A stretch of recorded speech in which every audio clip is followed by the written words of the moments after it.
Bonjour à toutes et à tous. Aujourd'hui, donc, on est au Musée d'art contemporain de Lyon où on va ici revenir sur plusieurs espaces d'exposition. Ici, nous sommes dans l'espace de Sylvie Selig où on a ici en fait une fresque qui s'appelle The River of No Return, qui est une fresque longue de 140 mètres qui vont représenter en fait différentes œuvres, 140 précisément, de l'histoire de l'art, qu'elles soient anciennes, contemporaines. Donc par exemple, dans les références, elles sont assez variées. On peut avoir des références par exemple à Jeff Koons ou encore même à Joseph Beuys, qui comme ça vont s'égrener pendant tout le long sur toute la rivière. Après, la rivière, elle raconte aussi une histoire. L'objectif, c'est que ça raconte une histoire à travers à la fois donc, ses références artistiques. Par ici, nous avons Berry Georges, nous avons aussi bien sûr du Louise Bourgeois. Et en fait, ces références, elles sont liées à une histoire, une sorte d'odyssée que traversent plusieurs personnages. En l'occurrence, une jeune fille avec des ailes, deux garçons et un chien triste. Et cette histoire, en fait, ça va être une odyssée qui va nous raconter comment, en fait, au fur et à mesure de la connaissance, cette connaissance à travers les arts va être de montrer une révélation du monde qui va être de plus en plus obscure. Et va être obscure jusqu'à des moments un peu sombres.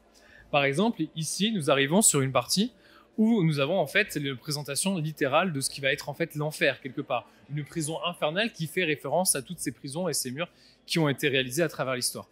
Et en fait, plus on va avancer dans cette odyssée et dans ce cauchemar, plus on va se retrouver dans une sorte de tragicomédie. On ne sait pas si on est dans le monde du cauchemar, dans le mode du rêve. Mais ce qui est sûr, c'est qu'il semblerait que la connaissance de l'art, en tout cas, permet d'avoir une connaissance du monde et prendre connaissance du monde, et en tout cas ici, plutôt négative. Sylvie Selig nous propose aussi dans cet espace d'autres représentations, donc des représentations sur tissu en l'occurrence, où elle va venir dessiner comme ça à la peinture et au feutre, et il va nous montrer en fait des espèces de fables, mais des fables un peu cryptiques, des fables un peu horribles, où justement la place de l'homme et de la femme sont mis de manière assez... une confrontation qui est assez étrange entre les personnages. On a ce conte un peu morbide et un peu horrible qui arrive.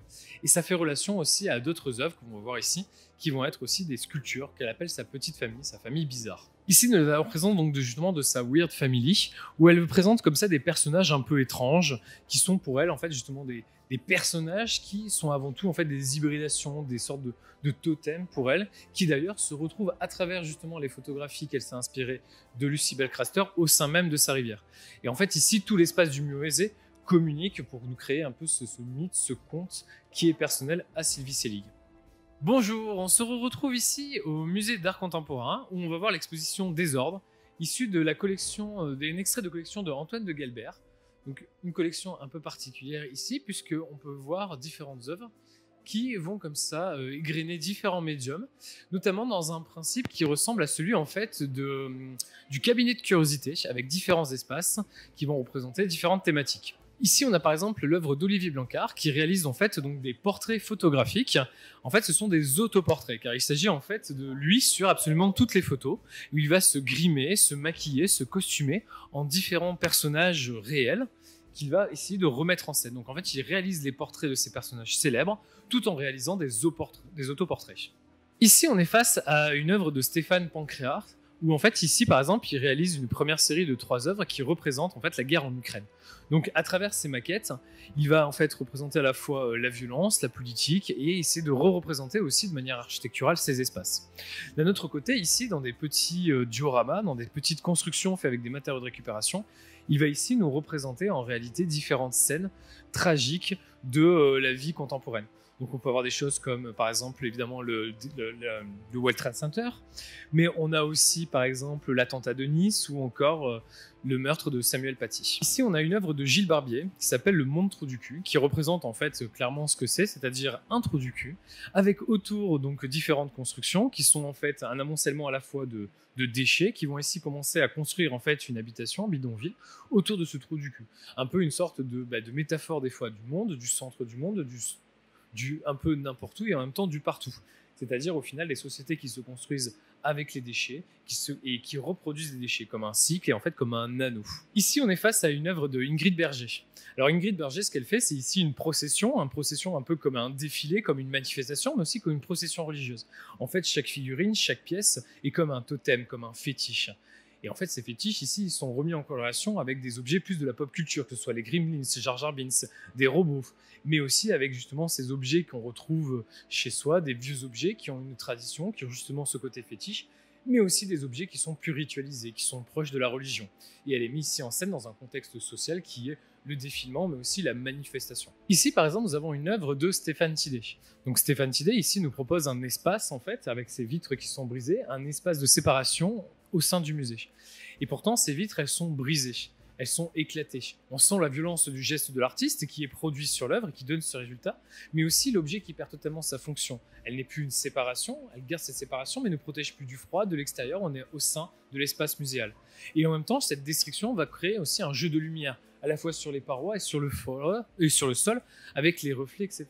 Donc c'est vrai que Stéphane Tidé, on est sur ici la violence, mais aussi une sorte d'espace un peu paradoxal, un peu onirique aussi. Ici, on a des photographies de Boris Mikhailov. Boris Mikhailov, c'est un photographe ukrainien qui, dans les années 90, en fait, se photographiait des personnes dans l'extrême pauvreté, des personnes qui justement sont dans les classes sociales qui ne sont pas observées. Et lui, en fait, il va décider de montrer en fait ces classes sociales de manière la plus brute possible, sans chercher à esthétiser, sans forcément chercher à rendre beau, mais vraiment à montrer la réalité telle qu'elle est. Et en fait, on est quelque part dans un héritage et aussi dans une continuation de ce qui va être la photo-reportage. Ici, on arrive dans un premier espace qui est là pour rappeler justement le cabinet de curiosité, avec justement différents objets et curiosités qui sont mis ensemble, donc évidemment dans l'histoire comme ça de cet ancêtre du musée. Et donc ça fait partie de ces nombreux espaces qui va essayer de redonner cette ambiance et qui fait le lien justement avec la question de la collection, parce qu'à l'époque, évidemment, les collectionneurs étaient comme ça dans des espaces de cabinet de curiosité. Là, par exemple, il y a deux œuvres, moi, que je trouve assez intéressantes ici. C'est par exemple cette œuvre de ACM, qui est donc une construction un peu architecturale faite de différentes pièces de collection qui sont soudées ensemble dans une sorte de tradition un peu air brutiste. Et puis, nous avons une œuvre ici de Tetsumi Kudo, qui en fait représente comme ça une sorte de d'homme un peu biopunk, où on a justement la végétation qui commence à devenir de plus en plus organique, avec une oreille, un pénis, et on a ce lien avec justement le côté un peu industriel, futur, avec des animaux connectés à des câbles, à des batteries, et donc une sorte de science un peu hybride entre la nature et la technologie. Ici, on a l'installation de Gélitin, Opération Rose, qui représente comme ça un espace dans lequel une femme est en train d'accoucher. Donc évidemment, cette femme, elle est faite en tissu, en laine, dans une tradition un peu du travail qu'on pouvait connaître de Louise Bourgeat, par exemple. Et en même temps, on a ce côté un peu cabane, un peu aussi petit espace, toujours en mode cabinet de curiosité, mais qui nous fait rappeler aussi, par exemple, la cabane de Ben, par exemple, ou encore des choses vraiment déstructurées, comme par exemple la demeure du chaos. Et en fait, on a cette accumulation donc, de différentes pièces qui va mettre dans cette ambiance de cet bloc opératoire de cet accouchement qui serait en train de se produire. Donc, toujours dans cette tradition un peu de la collection du cabinet de curiosité, ici on a un peu une confrontation avec plutôt l'univers du musée d'histoire naturelle.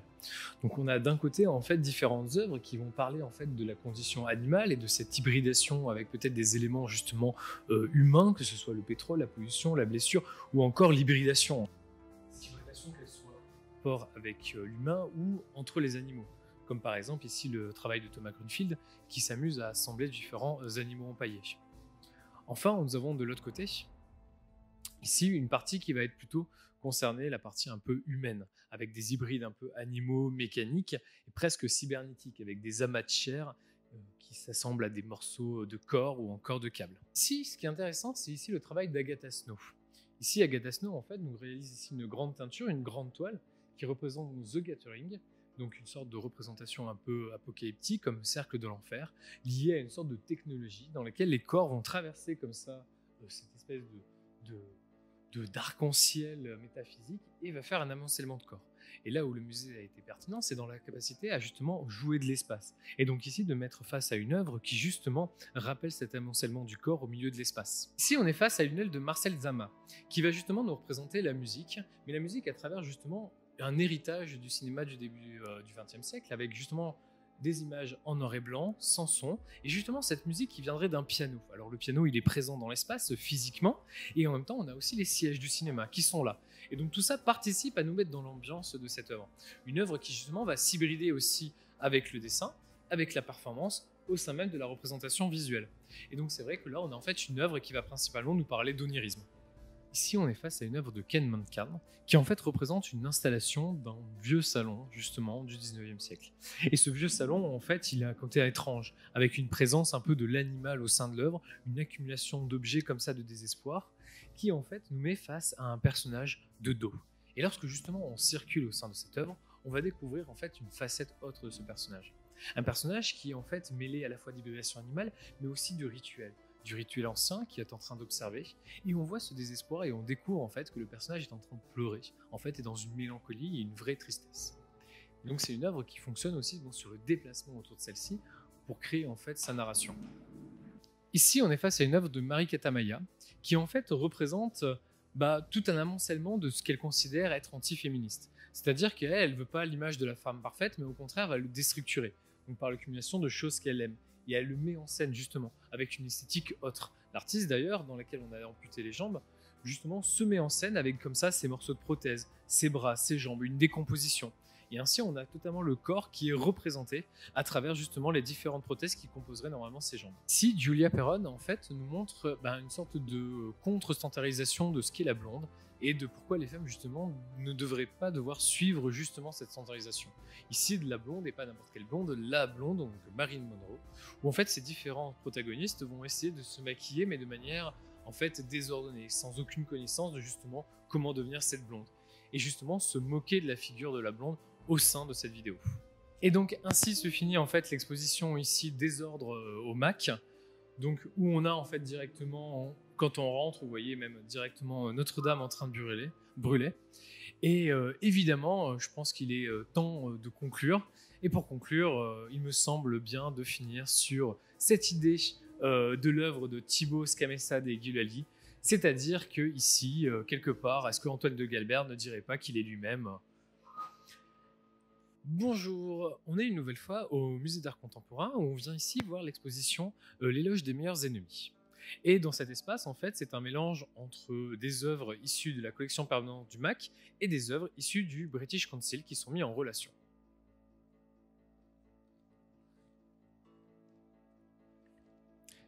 Ici, en fait, cette œuvre de Rachel McLean nous raconte en fait la relation à la fois d'ennemis et finalement d'amis entre l'Angleterre et l'Écosse, rétrospectivement étant représenté par le lion et la licorne.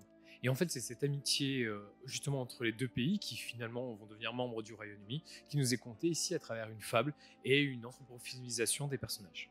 Nous avons une œuvre de Marie-Anita Ghosn qui en fait représente un diptyque de pictural entre deux personnages qui sont en train de s'affronter, mais qui s'affrontent de manière ritualisée, un peu comme une danse. Et justement, en termes de danse, on a ici une autre artiste, qui est donc ici Étienne Pastel. Donc Étienne Pastel qui nous montre ici en fait une danse produite lors d'un mariage forcé entre deux personnages qui vont commencer à échanger peu à peu leur culture.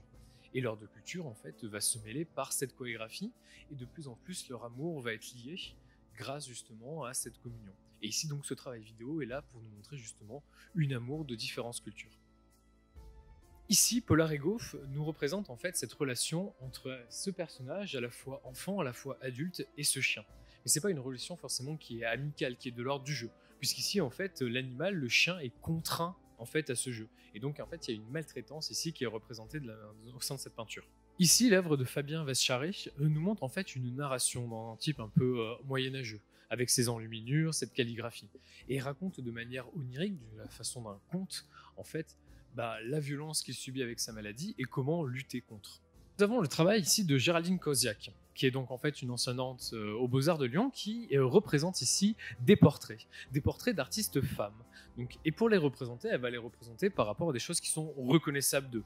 Par exemple, ici, un portrait de Meret Oppenheim avec la présence en fait des différentes œuvres sur ce tissu. D'ailleurs, le jeu du tissu, du poil en texture, qui est présent d'ailleurs dans son travail Le Déjeuner en fourrure. Lola Gonzalez nous parle d'amitié différemment.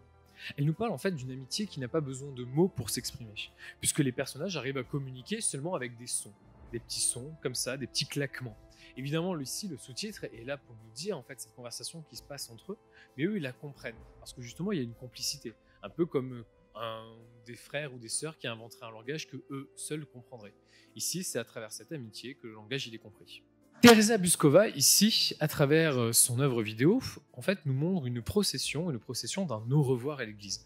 Effectivement, ici, en fait, c'est un rituel qui existe, qu'elle a remis en scène, de dire au revoir à l'église et tout justement cette communion qui se passe au niveau d'une communauté, au sein d'un même village qui partage en tout cas des mêmes centres d'intérêt et une même religion et qui vont créer comme ça une sorte de fête ritualisée.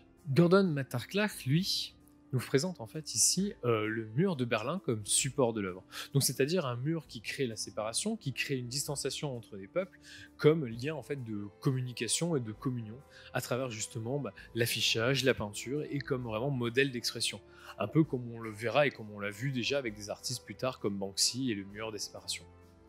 Enfin, en réalité, l'exposition ici qui nous montre en fait comment justement l'amour et l'amitié peuvent unir les gens et en fait quelque part comment l'amitié entre le MAC et le British Council fonctionne ici grâce aux collections de chacune de ces structures.